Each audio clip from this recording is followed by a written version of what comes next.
પ્રસાદ સ્વામી કહેવાતા જ્ઞાનવાળા પ્રસાદ સ્વામી કે જેને કોઈ જ્ઞાન નથી કે મારે કઈ જગ્યાએ ક્યારે શું બોલવું.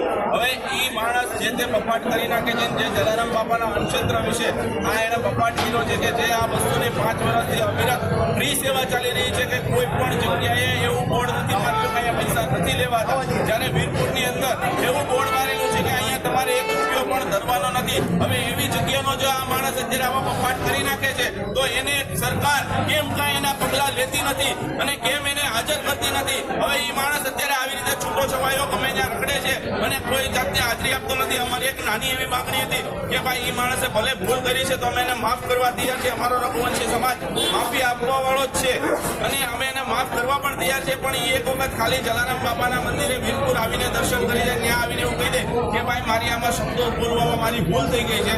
બાપાનો ઇતિહાસ છે 100% છે, એમાં અમે ના નથી પાડતા કે ગુણાતીત સ્વામી વીરપુર આવ્યા છે, પ્રસાદી લીધી છે, બધો જ ઇતિહાસ છે. પણ એવો કોઈ ઇતિહાસ નથી કે ગુણાતીત સ્વામીના આશીર્વાદથી ચાલે છે આ ક્ષેત્ર ફક્ત ને ફક્ત ભોજરામ બાપાના આશીર્વાદથી ચાલે છે, જે જલારામ બાપાના ગુરુ હતા. અને એના ગુરુએ એવું કીધું છે કે ભાઈ જલા તું વીરપુર જઈને ક્ષેત્ર ચાલુ કર, ભગવાન તને આવીને દર્શન દેશે અને તારો આ જે ક્ષેત્ર છે અવિરત ચાલુ રહેશે. હવે આ હકીકત છે અને આ લોકો ઇતિહાસને પલટીને એવું કહી દે છે કે ભાઈ ગુણાતીત સ્વામીના આશીર્વાદથી અત્યારે 200 વર્ષથી આ ક્ષેત્ર ચાલે છે. એટલે આવી જે ખોટી